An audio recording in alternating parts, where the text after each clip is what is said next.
Assalamualaikum warahmatullahi wabarakatuh. Bismillahirrahmanirrahim. Alhamdulillahi rabbil alamin. Wassalatu wassalamu ala asyrafil anbiya'i wal mursalin wa ala alihi wa sahbihi ajma'in, amma ba'd. Saudara-saudaraku dimanapun Anda berada, Alhamdulillahi rabbil alamin. Segala puji hanya milik Allah, Tuhan semesta alam. Allah yang maha pengasih, yang kasihnya tiada pilih kasih. Allah yang maha penyayang, yang sayangnya tiada terbilang. Alhamdulillah, pada kesempatan kali ini saya akan menyampaikan tentang kepedulian terhadap fleksibilitas hukum Islam saat pandemi corona. Saudara-saudaraku dimanapun Anda berada, di tengah suasana yang mengkhawatirkan, semoga kultum singkat ini memberi pencerahan bagi kita semua yang masih ragu-ragu, masih bingung dalam melakukan ibadah di masa wabah COVID-19. Sebagian orang bertanya-tanya tentang apa yang harus mereka lakukan di masa wabah seperti ini. Mereka sulit memahami anjuran pemerintah dan ulama yang telah mengeluarkan fatwa nomor 14 tahun 2020 tentang penyelenggaraan ibadah dalam situasi terjadi wabah COVID-19. Terkait isinya adalah agar tetap berada di rumah, tidak melakukan sholat berjamaah di masjid, termasuk sholat Jumat, Tarawih, dan Idul Fitri. Sebagaimana yang disampaikan oleh Imam Besar Masjid Istiqlal Jakarta, Profesor Dr. Kiai Haji Nasaruddin Umar MA, suasana baru seperti ini akhirnya menunjukkan perbedaan antara mereka yang berilmu dan mereka yang hanya menjalankan ibadah.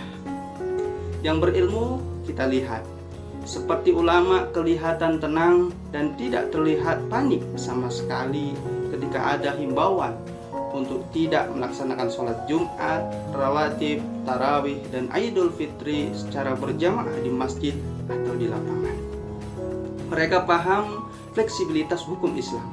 Mereka menyelami sejarah hukum Islam. Mereka mengkaji penerapan dalil-dalil nakli dan akli dalam suasana tertentu.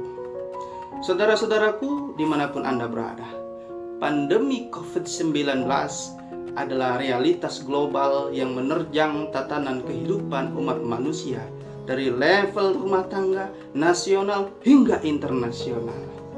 Kemunculannya menyerang siapa saja yang dapat terjangkiti tanpa memandang negara, agama, suku, ataupun strata sosial lainnya. Virus tersebut menjadi musuh bersama yang harus dilawan dengan cara memutus mata rantai penyebarannya, seperti rajin mencuci tangan dengan sabun, physical distancing, jaga jarak aman, menghindari kerumunan, termasuk sholat berjamaah di masjid yang mengundang banyak orang yang sudah jelas wilayah tersebut dikategorikan zona merah. Tidak elok rasanya jika masih ada yang selalu merespon COVID-19 ini dengan kecurigaan politis, atau virus corona ini diproduksi oleh negara tertentu dengan dasar teori konspirasi. Tidak layak juga jika ada yang mencoba mengeruk keuntungan dalam situasi pandemi seperti ini. Na'udzubillahi min dzalik. Saudara-saudaraku dimanapun Anda berada, mari kita pahami tujuan beragama. Maqasidus syariah menegaskan bahwa semua aktivitas dan ibadah tanpa terkecuali dilaksanakan dalam rangka menjaga agama, akal, diri, keturunan, dan harta. Secara sederhana, apapun yang potensial mengganggu kelima hal ini mesti dihindari terlebih dahulu melebihi kepentingan ibadah. Karena itu pula ulama menyajikan sebuah pakem menghindari bahaya selalu lebih diprioritaskan daripada mencari maslahat. Mencegah lebih baik daripada mengobati. Dalam konteks ini, memakan yang haram sekalipun dibolehkan, bahkan diperintahkan untuk menyelamatkan hidup manusia. Kita dapat belajar dari contoh di masa Nabi.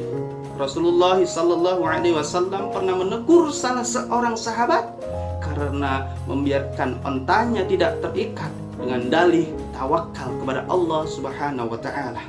Sementara ia masuk masjid hendak sholat. Kita juga teringat hadis Rasul sallallahu alaihi wasallam. Ini Nabi sallallahu alaihi wasallam annahu qala idza sami'tum bit-ta'uni bi ardin fala tadkhuluha wa idza waqa'a bi ardin wa antum biha fala takhruju minha. Dari Nabi sallallahu alaihi wasallam beliau bersabda, jika kamu mendengar wabah di suatu wilayah, maka janganlah kalian memasukinya. Tetapi jika terjadi wabah di tempat kamu berada, maka jangan tinggalkan tempat itu. Rawahu Bukhari. Nabi pernah menganjurkan tinggal di rumah daripada ke masjid hanya karena hujan lebat yang menakutkan. Nabi pernah berujar agar yang sakit tidak bercampur dengan yang sehat. Rasa takut dan sakit juga diyakini sebagai uzur untuk tidak sholat jamaah di masjid. Contoh-contoh seperti ini sejatinya dapat menjadi kepedulian dan perhatian umat Islam dalam memahami fleksibilitas hukum Islam beribadah di masa wabah COVID-19 seperti ini. Sebagai penutup, saya akan membacakan Quran surat Al-Baqarah ayat 155 sampai dengan 156. A'udzu billahi minasyaitonir rajim. Bismillahirrahmanirrahim. Walanabluwannakum bisyai'im minal khawfi wal ju'i wa naqsin minal amwali wal anfusi was samarat wa basyyiris sabirin allazina idza asabathum musibah qalu inna lillahi wa inna ilaihi raji'un.